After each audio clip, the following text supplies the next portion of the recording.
Ladies and gentlemen, what a record-breaking day this has been. India today has officially registered its hottest day in history. And the honors were done not in India's desert state Rajasthan, but rather symbolically in India's capital, Delhi. Delhi, already baking amidst a severe heat wave, today burnt at 52.3 degrees Celsius. Now, this is a record for Delhi, and it's a record for India as well. So mind-boggling is this figure of 52.3 degrees Celsius that the Met Department chief, who I've just spoken to, is saying that they are actually investigating if the sensors gave the correct reading. So we'll update you as and when we hear from the Met Department again. Now, as Delhi baked today, the rain gods took some mercy and sent in some rains. This was a huge, huge relief for the city. Record temperatures also sent power demand soaring to a record high in the national capital. For the first time in history, the demand for power crossed the 8,300 megawatt mark, standing at 8,302 megawatt. Even the projected national peak of 2,040 gigawatt in June has been breached a month earlier, far, far higher than projected at 235 megawatts, and that was for May. Now, amidst this record-breaking temperature, Delhi is also staring at a water crisis. The ruling Aam Aadmi Party has blamed Haryana for the crisis and is threatening to take the state to the Supreme Court. The Delhi government is also cracking the whip on any water wastage with a fine of 2,000 rupees. They have deployed 200 teams to ensure that no cars are washed with the hose, that there is no overflowing of water tanks, and domestic water supply is not used for construction or commercial purposes. Anyone found to be doing it will be fined 2,000 rupees. Let's hear from Water Minister Atishi. 1 मई से ही हरियाणा ने दिल्ली को अपने हिस्से का पानी देना कम कर दिया और लगातार यमुना का वाटर लेवल गिर रहा है। 1 मई को जब हरियाणा दिल्ली में पानी नहीं छोड़ती, जब यमुना नदी में पर्याप्त पानी नहीं छोड़ा जाता, इसका नतीजा क्या होता है? इसका नतीजा ये होता है कि जो पानी दिल्ली के वाटर ट्रीटमेंट प्लांट्स में आ रहा है, उस पानी की संख्या घट जाती है, उसका अमाउंट घट जाता है। We'll not talk politics today. We'll just talk about the temperatures that have set a record of their own. Dr. Deepak Natarajan is chairperson cardiology at the Park Group of Hospitals. He's joining us on the broadcast. He's on the show, ladies and gentlemen, to tell us what exactly to do as we look at this heat wave and as we suffer this heat wave. Professor Raghu is from IIT Mumbai. He's joining us on the broadcast to help us understand why we are seeing the sort of temperatures we are seeing in the national capital. And Ruchi Badwal is Director TERI. She's joining us as well. Good evening to all of you, and thank you very much for your time, first of all. Professor Raghu, I'm going to come to you. I've just had a conversation with the Met Department chief before I came to the show, and he's telling me, look, I have not officially declared that this is the hottest day that India has ever recorded at 52.3 degrees Celsius. He says the temperatures Delhi have recorded, at least some parts of Delhi have recorded, are an outlier.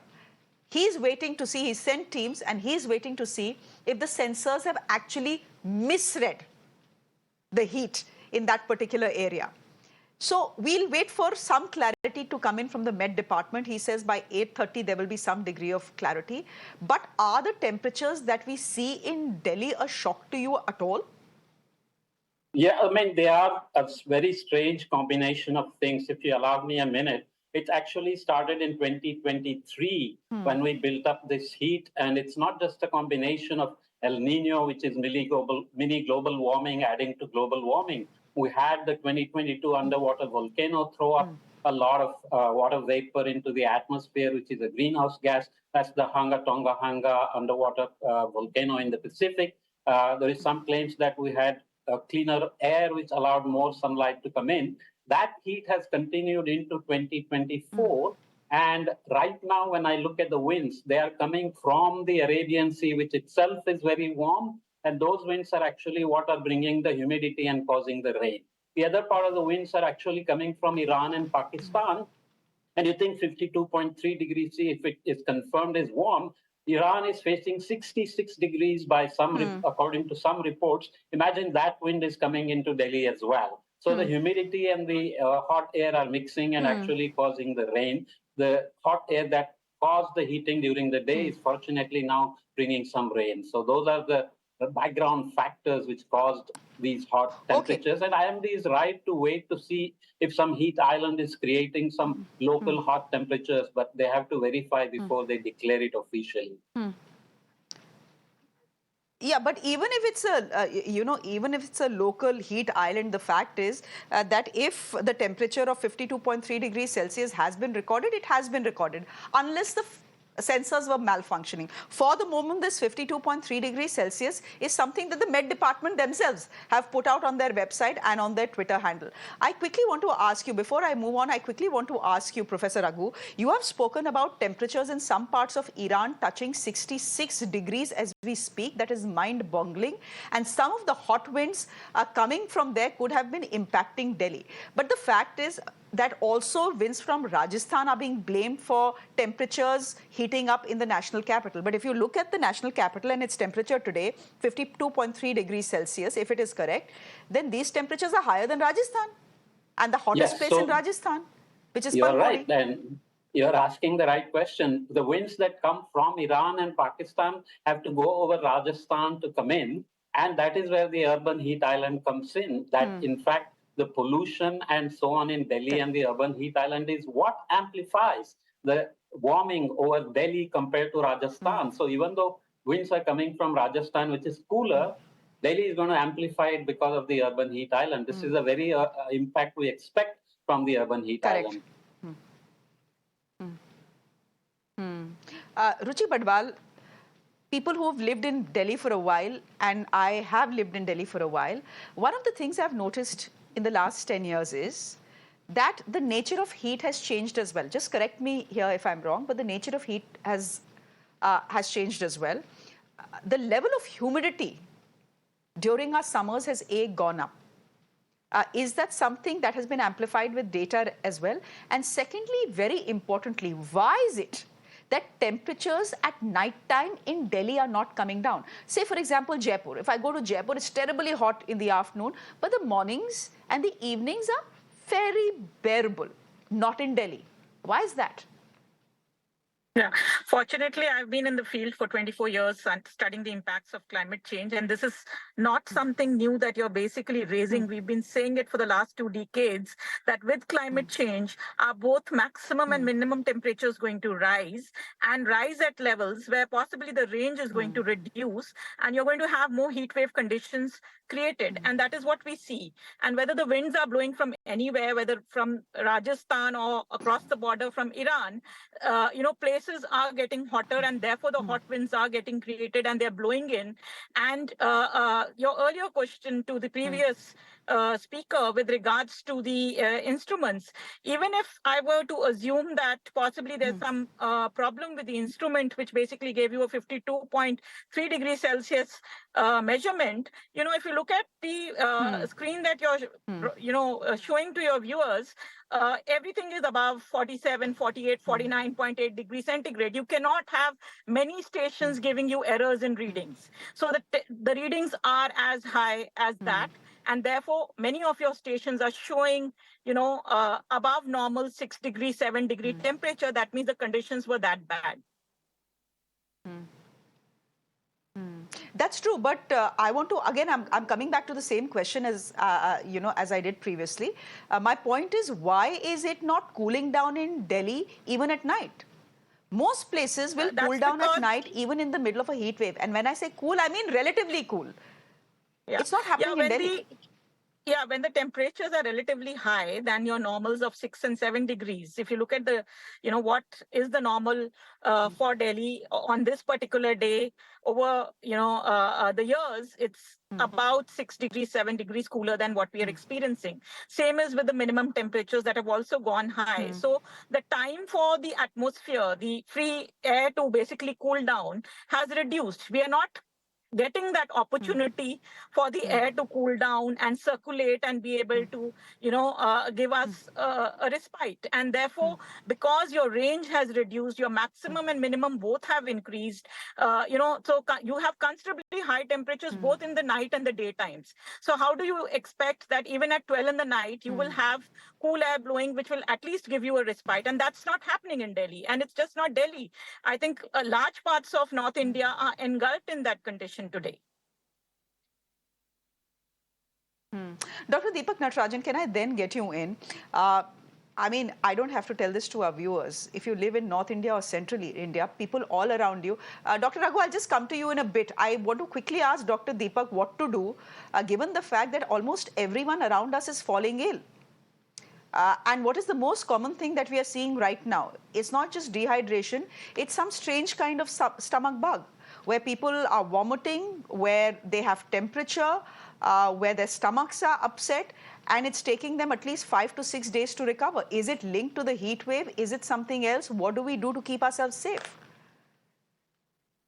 No, these are two separate issues. What you're talking about, loose motion, that is something separate. That could be a viral infection going on. But one has to be very careful during a heat wave, because we have adequate data. We have more than enough data that the heat stresses the body, especially your heart, because in order to dissipate the heat inside the human body, the body tries to remove the heat by basically two mechanisms. One is radiation, that is, the body radiates out the heat to the air around it. The second way is to make the body perspire, to sweat. In doing that, it is the heart which comes into play, because it tries to send the blood towards the skin. And that is a strenuous process. It tries to beat quicker. It tries to beat more forcefully. So the cardiac output is increased, which means that the heart is working at a much greater pace. And this can be detrimental if you have an underlying heart disease. You could have a heart attack. You could have heart failure. If you are having heart failure, it could aggravate that. And also, because you need a quicker heart rate in order to dissipate the heat. So if there are lots of people who are on drugs which keep the heart rate in control, they could be at a disadvantage. Now, the question is, how do we tackle this? The best advice I can give to the public, the general public, is, of course, not the entire public, because the rich and the upper middle class have their air conditioners in homes and they have their coolers, so they are safe. This is for the the lower middle class and the poorer folks. They have to be told that they should stay away from exposure. They should stay away from the heat. They should stay covered. They should not do any strenuous work, any strenuous exercise. Of course, they cannot compromise their livelihoods, but they must stay in a cooler environment. They must drink lots and lots of water. It is almost 200 ml per hour. That is the amount of water you need. And they could even have showers. But of course, you're saying that there is a water shortage in the city.